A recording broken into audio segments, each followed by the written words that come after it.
Alright, so there's a slight inconvenience when you use the prim script.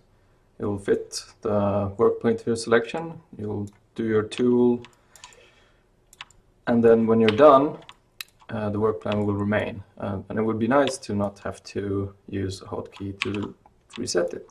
There is a way to work around this, because it's not scriptable, since the script fires up the interactive tool and there's no scripting happening after that.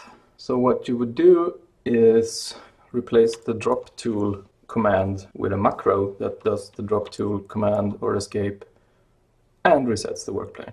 So what we will do is replace this. I usually use Q for dropping tools and stuff. So I will replace this with the macro.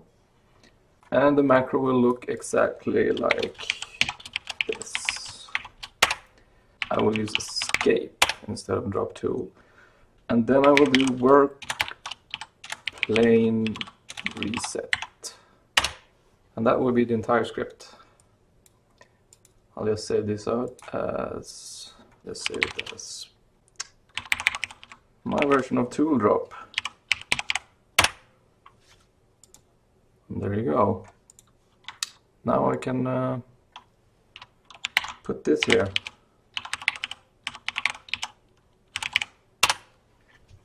But if I now use this, I fire up my prim script, make my box, and then when I hit Q, it doesn't work.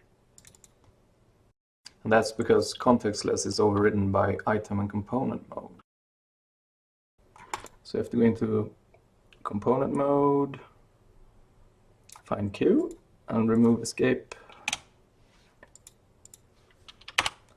And item mode, remove escape. And now it works. Now I can select like a cylinder here, pull it out, hit Q, workplane is reset.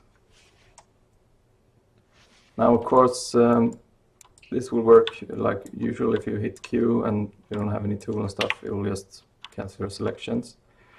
Now you don't have to put it on Q, you can probably have it on S or space or whatever button you're using to drop your tools, and then leave escape or space for a version of drop tool where you don't reset the workplane.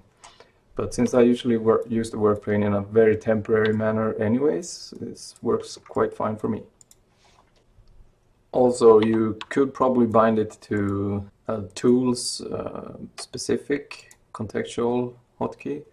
Like if you go down to using the actual primitive tool, like if you're making a cone primitive, and just using the macro when you're in this context, that might work. I haven't tried it since I kind of like the general rule of just resetting the workplane, because this macro drop tool is kind of useful when you're, even if you're just doing it manually, just like this, doing like your box is done, and just drop it and it's all done.